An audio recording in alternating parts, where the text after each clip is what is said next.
Punto de Vista, un espacio de polémica, investigación y análisis. Punto de Vista, del programa de polémica, investigación y análisis del canal CNC para el norte del Valle y el departamento del Quindío. Estamos a 2 días, próximo domingo, consulta popular contra la corrupción en Colombia. Hoy nos acompaña el senador Jorge Enrique Robledo, una de las personas que ha defendido esta consulta en el país. Y hoy vamos a hablar inicialmente sobre esa consulta. Buenas noches, bienvenido, senador. Álvaro, mil gracias nuevamente por su hospitalidad, sus televidentes, mis saludos. Bueno, empiezo por decirle que me uno a todos los que están contentos de verlo pues recuperado de su susto, digámoslo así, ¿cierto? Sí. Me alegra mucho. Muchas gracias, senador. Senador, la consulta del domingo. Yo creo que esta es de las cosas más importantes que se han hecho en Colombia, Álvaro. Porque digamos unas 3 ideas gruesas para empezar. El fenómeno de corrupción de Colombia es extremadamente grave. Ahí acaba de salir un estudio grandísimo, como 7 volúmenes del externado de Colombia, de la universidad. Y concluye una cosa que yo vengo señalando desde hace rato, que esta corrupción en Colombia, que es inmensa, no es una corrupción de ovejas descarriadas o de manzanas podridas, que también se puede llamar, que eso pasa en todas partes. No, esta es una corrupción sistémica, del sistema, que hay un sistema de corrupción funcionando, que tiene como compinches funcionarios públicos, políticos y gente de la empresa privada. Eso está demostrado. Y parte de su truculencia es que han introducido la trampa en la ley. Aquí ya hay corrupción que es legal, mire usted el refinamiento. Y buena parte de las normas anticorrupción son llenas de huecos, de portillos por donde se escapa el delincuente, porque la norma no es completa. Entonces, lo que vamos a aprobar el domingo son 7 medidas, 5 de las cuales son muy estrictamente anticorrupción, precisamente para cerrar un poco de puertas. Dicen, no, es que eso ya está en la legislación. No, no está igual. Puede haber cosas parecidas, pero cosas parecidas con troneras, por donde los ratones se vuelan. Y aquí de lo que se trata es de cerrar todo eso. Entonces mi invitación muy cordial a todos sus seguidores en este canal para que el domingo salgamos a votar. Decimos 7 veces sí, son 7 preguntas. Los invitamos a votar las 7 sí, pero si alguien hay una que le parece que la quiere votar no, también lo puede hacer. Esto es una cosa democrática, no es obligatorio votar en una dirección, pero sí invitarlos porque realmente es bien importante lo que estamos haciendo.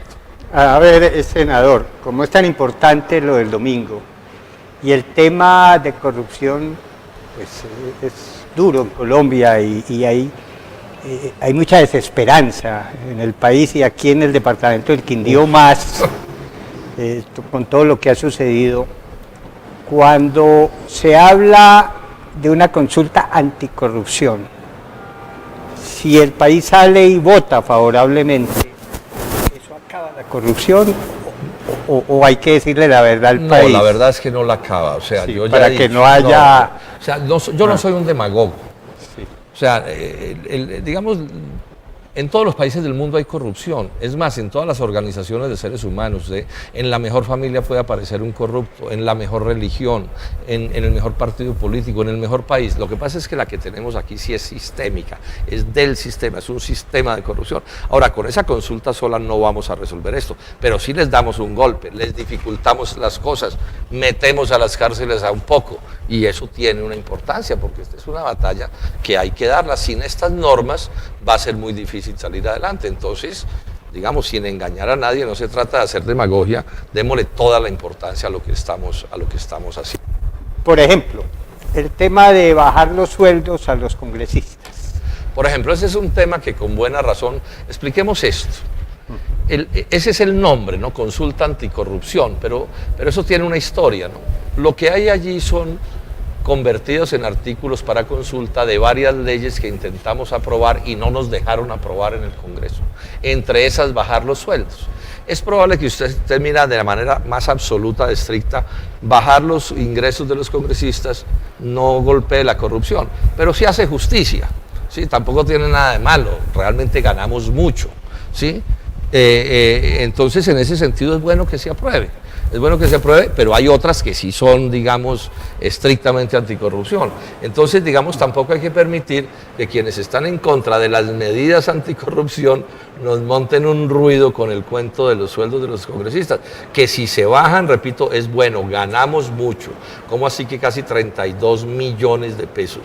Esto es mucho más que lo que ganan los congresistas de casi todo el resto del mundo. Pero senador, a ver, se dice que hay excepciones, como es su caso, pero se dice que un congresista en este momento en Colombia, un senador, se necesita mínimo 10.000 millones, se pone esa cifra para hacerse elegir, se gastan 10.000 o más dinero, entonces bajarle 10 millones de pesos mensuales, pues si se gastan 10.000 millones es porque va por otro negocio.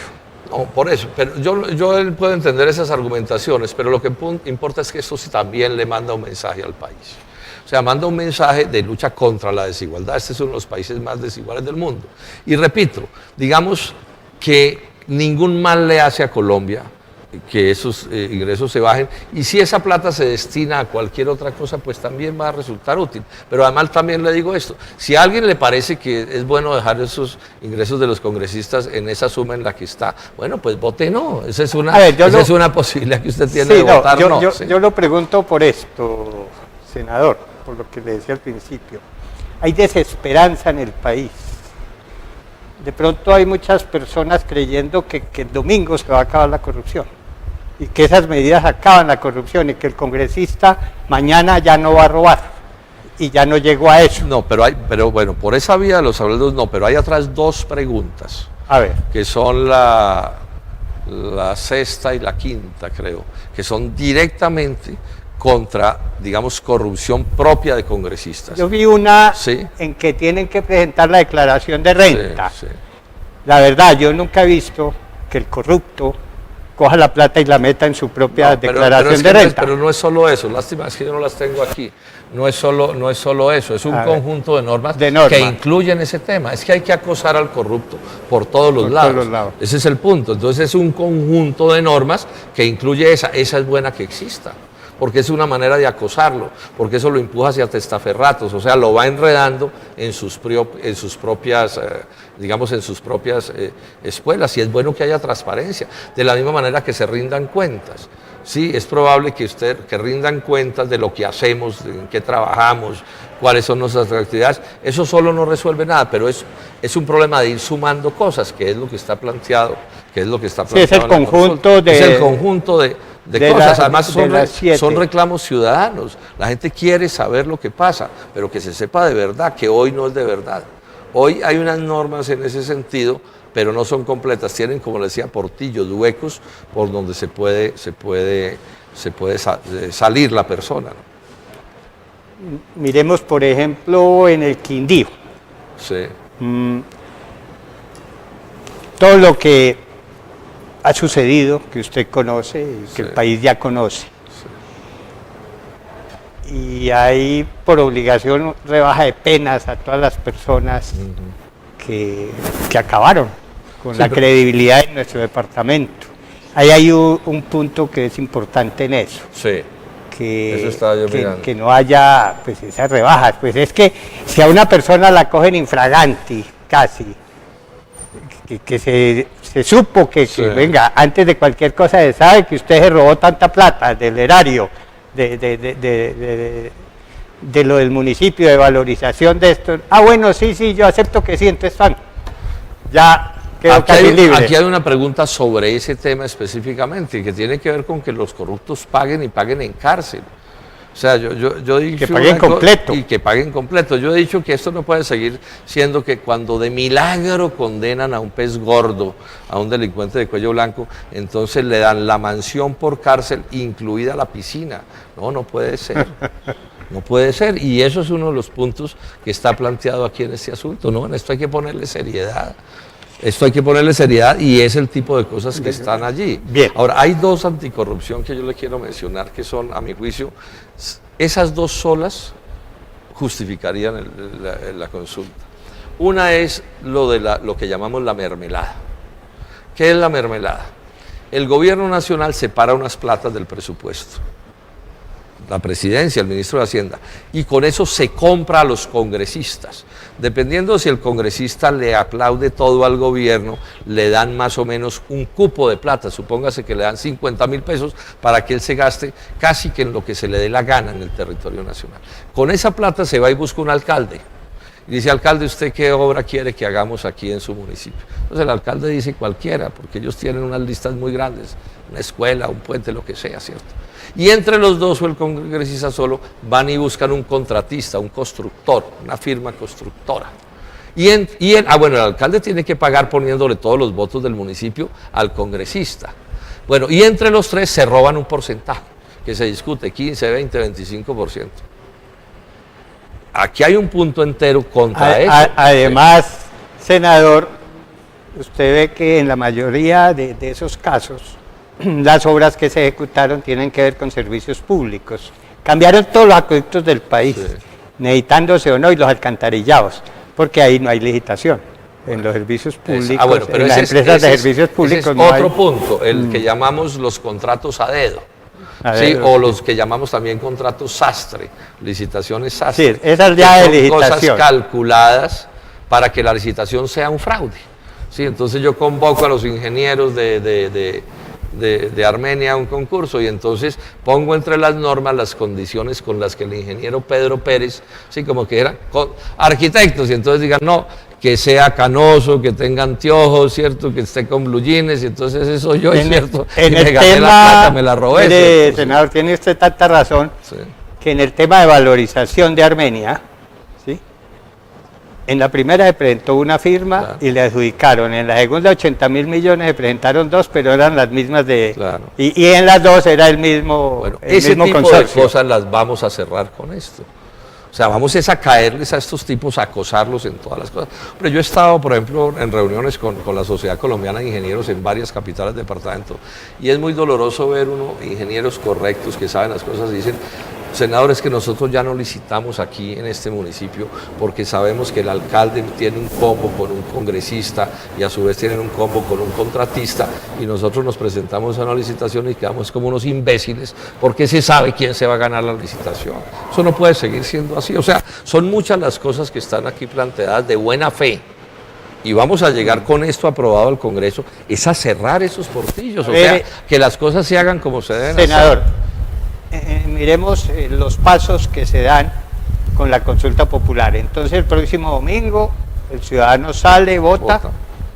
Se necesitan 12 millones y medio. 12.200.000 votos más o menos. Es una cifra, altísimo. Es un número altísimo. Es que meten la trampa en la ley y eso incluye un umbral tan alto para que no pase. Es que todo es una cosa diabólica lo que tienen montado. Y ahora miramos ese punto. A ver, cuando se dice 12 millones y que es un porcentaje del censo electoral, senador, yo siempre he dicho acá que, por ejemplo, en las elecciones pasadas y en las anteriores, se dice que hay un abstencionismo del 50%, cifra que no es cierta. Matemáticamente, no. ¿Por qué? El censo electoral, por norma y ley, tiene que incluir todas las cédulas, pero resulta que hay más de 6, 7 millones de colombianos en el exterior que no pueden votar por diferentes motivos, porque el consulado, porque están en otra ciudad, y eso rebaja. Entonces, si tenemos 33 millones de censo electoral, quítele 6, 7 millones. Pues, bueno, pero eso es lo deseable, hoy los cuentan como si estuvieran por eso, aquí entonces para lograr el 12%, para lograr 12 millones, en lo real que son como 25, 26 millones, eso es durísimo. Durísimo, es más del, porque mi teoría, 50%. Mi teoría es que el que creó esa ley de participación no le gustaban las consultas. Eso es lo que yo llamo meter la trampa en la ley. Entonces la ley parece neutral y resulta que tiene ese veneno. Pero esas son las reglas del juego, nosotros no las inventamos, entonces, nosotros jugar con ellas. Se aprueba, digamos que se aprobó. No cambia en ese momento la Constitución ni la ley. No. O sea, digamos estas que son las preguntas, es algo parecido a esto lo que les van a entregar, pero estas que son las preguntas. Entonces, esto tiene una formulación, una manera de redactarse, Álvaro, que llamamos de lenguaje popular o de lenguaje político, ¿sí? Pero esto hay que convertirlo en texto legal, ¿sí? Entonces, por ejemplo, cuando en la primera se establezca este asunto, hay que, de acuerdo con lo aprobado, legalmente hay que redactar la cosa para que quede claro que solo se le baja a los 250. Primera pregunta, ¿quién la redacta? Eso no está claro, creo yo. Yo no soy abogado, ni soy especialista en esto. Porque eso es que la redacción va no, trampa. por eso, y va a empezar una pelea durísima. Sí. En parte necesitamos los 12 millones de votos para empezar a pelear, porque los que son la mayoría en el Congreso van y le cambian la redacción. Claro. Pero uno con 12 millones de votos detrás tiene cierto poder para pelear. Sí, eso no les va a quedar tan fácil porque... Pero ahí sigue la pelea. Pero claro. ¿Cuánto tiempo tiene el Congreso para...? Y si ¿Qué le pasa si no lo aprueban? Lo tiene que aprobar el presidente por decreto. Tiene que sacar un decreto que responda a esto. Ah, ya lo aprueba y queda como... Esa es la norma. Y esa es otra ¿Y se sanciona a los congresistas o no? Por no haberlo aprobado. No, creo que no. Sí. Pero bueno, digamos que queda... tiene el cortafuegos, porque el presidente la tiene que aprobar. Y será otra pelea con el presidente. Para que apruebe lo que dijeron, no lo que quiera. Nadie ha dicho que esto iba a ser fácil. Difícil. Es que no hemos podido de otra manera, entonces seguimos luchando para hacerlo de la manera que nos toque, por difícil que sea. Ciudadanos, hay que colaborar el domingo a ver si le damos armas a los congresistas y a las personas que están en este tema para que sigan la pelea. De eso es de lo que se trata, y repito, Colombia no se va a volver el paraíso terrenal el lunes cuando pasemos esto, pero sí vamos avanzando en la dirección correcta. Y es un aviso. Y es un aviso, y es importante, y los pone a temblar, y es que el mundo es un proceso de cambio y de luchas. Parte de los corruptos y de los que no quieren los cambios es meter la mentira que los cambios no se pueden. Yo aquí les recuerdo a las mujeres. Hace 50 años en Colombia las mujeres eran casi que menos que un cero a la izquierda, eran minusválidas legales, no podían prácticamente nada. Y empezaron a luchar y mucha gente dijo, no, eso nunca va a cambiar, no sé qué, y miren todo lo que ha cambiado. No es perfecto lo que hay, pero han tenido grandes pasos democráticos y progresivos y todo. Con esto nos pasa parecido. Bueno, senador, eso queda claro. El próximo domingo a las urnas. Las personas votan en el mismo sitio donde votaron la última vez y aprobar esta consulta popular tan importante contra la corrupción. Hablemos del gobierno actual, del presidente Duque. ¿Cómo lo han recibido ustedes? ¿Cómo han recibido las primeras medidas del gobierno? Yo estoy viendo que esto avanza en muy mala dirección. Muy mala dirección por esto, Álvaro. En Colombia y en cualquier país del mundo, el peor presidente siempre será el que cumpla dos características. Una, que su programa de gobierno no sea un buen programa de gobierno. O sea, que sus propuestas en salud, educación, etcétera, no sean buenas. Yo creo que las del doctor Duque no son las que necesita Colombia, porque él va a hacer básicamente lo mismo que venía haciendo Santos. Y dos, que esto empeora al mal gobierno, es que tenga mucha fuerza política. Y la está logrando. Mire que usted que resucitó el viejo Frente Nacional, ahí están las fotos, ¿no? Gaviria, Uribe, Pastrana, Vargas Lleras. La elección del Contralor, eso fue terrible. Juntos, Partido Liberal, Conservador, Cambio Radical y Centro Democrático. El Centro Democrático también votó. Eso me parece terrible, porque eso le da poder para poder tener los votos suficientes en el Congreso para, por ejemplo, aprobar una pésima reforma tributaria. Sí, o tomar malas medidas en otro sentido. Entonces yo estoy bien preocupado, porque además se está comprobando una cosa. ¿Cuál cambio se avisora en relación con el gobierno de Santos? Ninguno. Ayer estuvimos reunidos analizando los asuntos agrarios. Me parecía ver al ministro Iragorri, no al ministro que hay ahora, ¿cierto? El presupuesto bajando. Siguen los tratados de libre comercio, ahí está la crisis del café y no hacen nada, ¿no? Echando cuentos y se están quebrando ya, o sea, mañana hay gente quebrándose, echando cuentos. Entonces yo soy muy pesimista, ¿no? Lo que se plantea de salario mínimo, un truco inaceptable. Hoy hablaron de meterle IVA a la canasta familiar, o sea, a los artículos de consumo más elemental de los pobres de Colombia. Eso es inaudito. O sea, yo estoy muy pesimista realmente, Álvaro. Sí, a ver, entonces rebajan los impuestos a las grandes empresas. A las transnacionales, a los ricos del mundo. Yo estoy poniendo un ejemplo.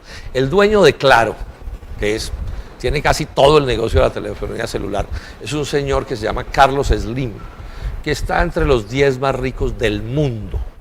A veces ha sido el primero. Y a ese señor le van a bajar los impuestos en Colombia por tener un monopolio como Claro, que hacen lo que se les da la gana, que tienen un servicio pésimo y que cobran carísimo. Yo estoy de acuerdo con que les rebajen los impuestos a la clase media empresarial, al pequeño y al mediano empresario, en eso estoy de acuerdo, no tengo inconveniente, pero bajarle los impuestos a los banqueros. Si pagan impuestos. Bueno, que no pagan nada, pero se los van a bajar además. A las grandes mineras que les han bajado cuántas veces.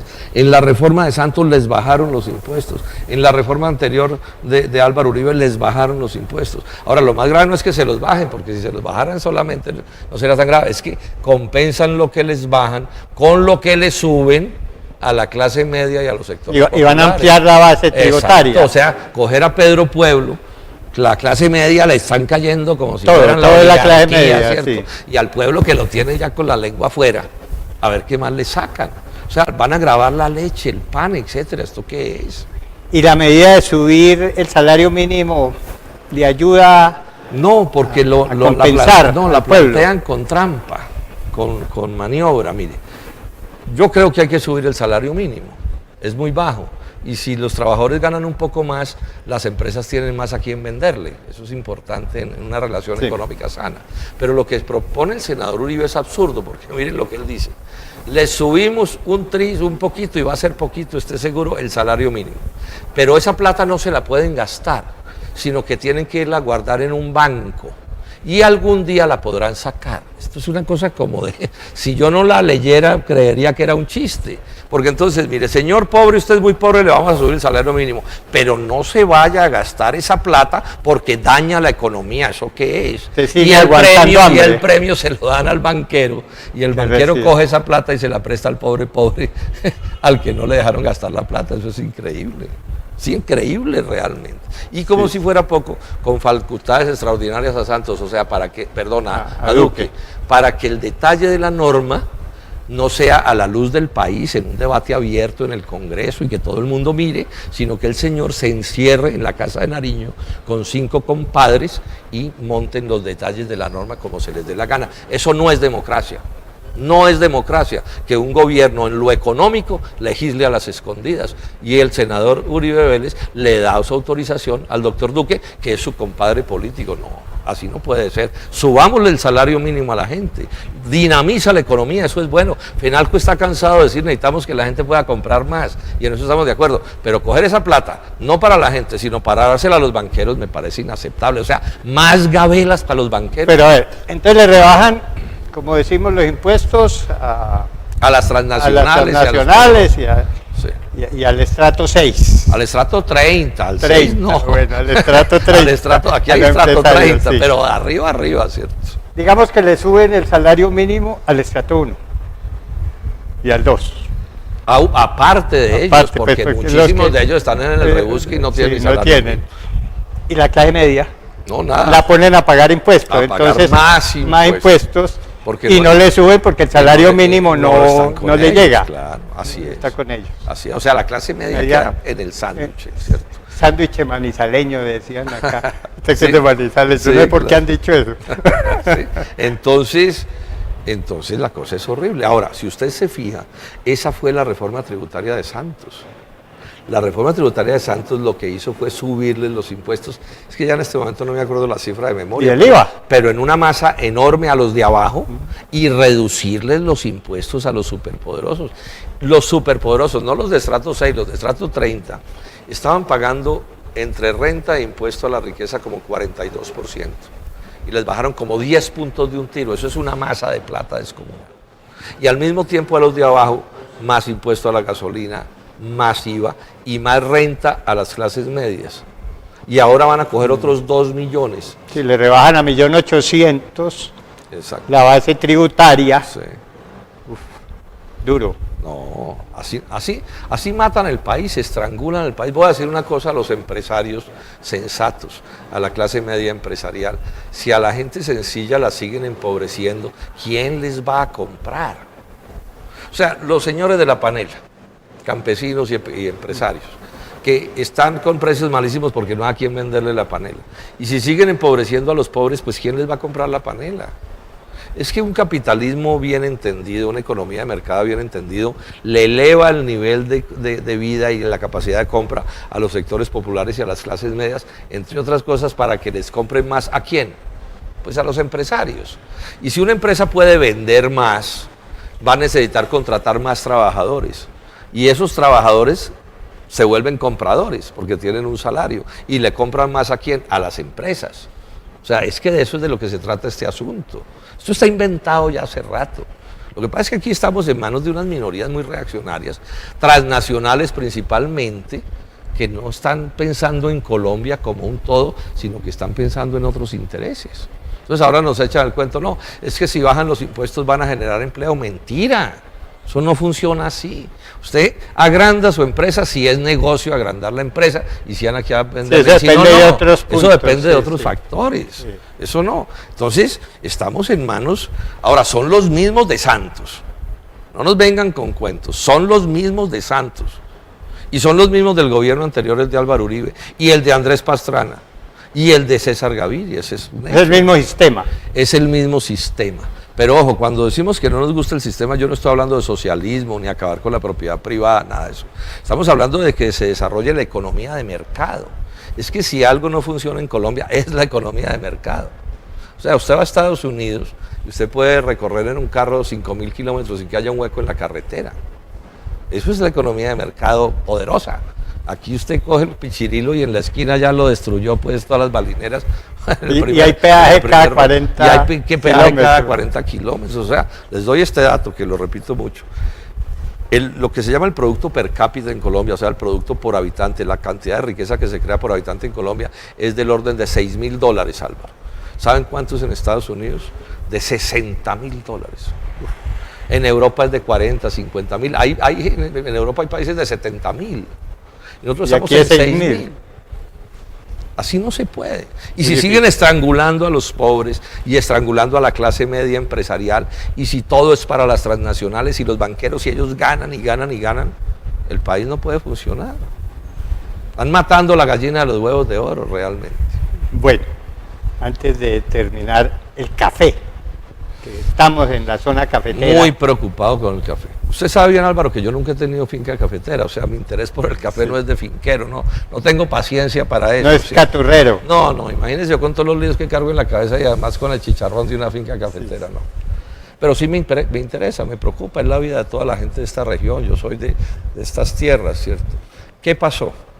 Que el precio que hoy están pagándole a los cafeteros está del orden de 670.000 pesos la carga. Y ese negocio, para que funcione bien, el precio debe estar por los 800.000 pesos. Pues ahí las cifras se mueven, pero o sea que estamos hablando de una diferencia del orden de 100.000 pesos por carga. 100.000 pesos por carga. No voy a mencionar en este momento por qué, pero esa es la realidad. O sea, lo que le cuesta al cafetero con lo que le pagan tiene una diferencia de unos 100.000 pesos. Pero con este agravante, es que la cosecha principal ya está empezando a salir. O sea que si este problema no se corrige en las próximas semanas, lo que van a perder los cafeteros es una suma descomunal, que ya no va a tener cómo recuperarse.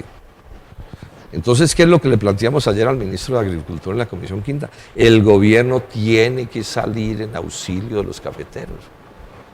¿Qué dijo el ministro? No, se hizo el loco, no, lo del ministro es súper flojo, que es que vamos a mirar, que unos créditos, que no sé qué tal unos créditos, lo que necesitan es quebrado, tallado, no bien quebrado, ya qué crédito. Sí, claro, si los dejan quebrar, pues después será el lío de los créditos. Nada, pero yo voy a decir una cosa que lo dije ayer en la Comisión Quinta.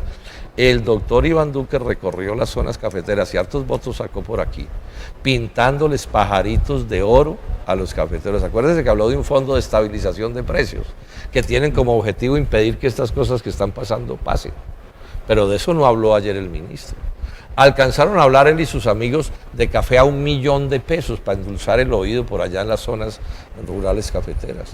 Bueno, Eso dijeron en la campaña, pero lo que necesitamos es que ahora cumplan y hagan cosas importantes que si no se hacen va a haber un desastre en esta zona. A ver, senador, lo último.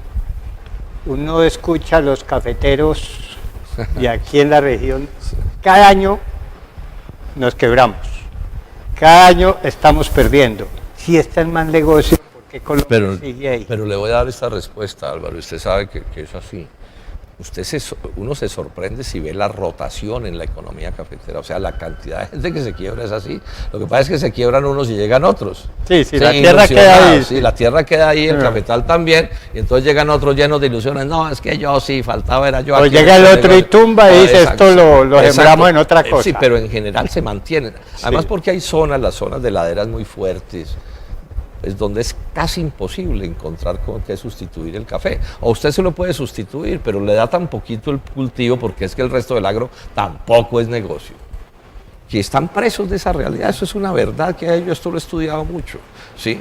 Entonces, ahora estamos hablando de 560.000 familias en 500 municipios de Colombia. O sea, la política del país está montada sobre esto. Usted puede decir, un gobierno puede decir, no, pues que se quiebren todos. Pero sí, viene un problema social. Para un lío social de proporciones mayúsculas. Entonces yo creo que al gobierno lo que le toca es actuar. Así sucede en todos los países donde el agro tiene éxito, Álvaro. No hay país. Ayer una senadora contó cómo están aumentando los subsidios en Estados Unidos y en Europa al agro. Están tramitando leyes en este momento y se van a poner por encima de 900.000 millones de dólares. Los subsidios se pagan con los impuestos. Claro, es la plata de la gente. Con el IVA. No, allá no hay IVA, pero se pagan en general, sí. Con los impuestos.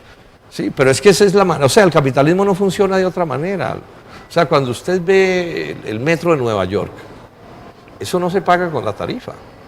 Pero le quitan los subsidios a los servicios públicos. Pero no les mantienen en los países desarrollados. No, en Colombia no, pues por ahora. Eso, y entonces están matando el país.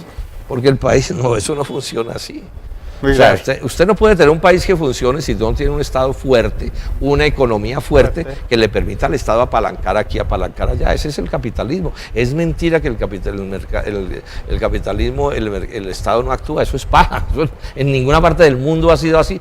Ni antes ni ahora. Ese es un cuento que nos echan. Entonces lo que pasa es que tiene que actuar bien. Bueno, de entrada que no se roben la plata, pero además ayudar en las cosas. Senador, para el domingo, último mensaje. Álvaro, mil gracias. Nuevamente me alegra verlo pues aquí dando guerra, como se dice. Muchas gracias. Sí, bueno, y un llamado pues a todas las gentes del Quindío y del norte del Valle. Es importante los domingos, no se dejen engañar. Aquí hay un poco de gente actuando como rufianes, es duro decirlo, pero es así en las redes, mintiendo descaradamente, diciendo cosas que no son ciertas. A mí no me sorprende del todo. Hay mucha gente que dice esas falsedades, digamos, engañada, honradamente, pero aquí hay unos rufianes moviéndose, unos corruptos moviéndose. Ellos están aterrados. Si esta ley pasa, a los corruptos se les va a dañar el caminado. Entonces no se dejen enredar, salgamos a votar el domingo, démosle este instrumento al país y sobre todo asumamos una actitud de lucha contra la corrupción. O sea, no nos acobardemos ante los corruptos, salgamos a enfrentarlos. Muy bien, muchas gracias, senador. Bueno, a usted, Álvaro. Y el domingo a votar. Muchas gracias, televidentes, estuvimos en Punto de Vista.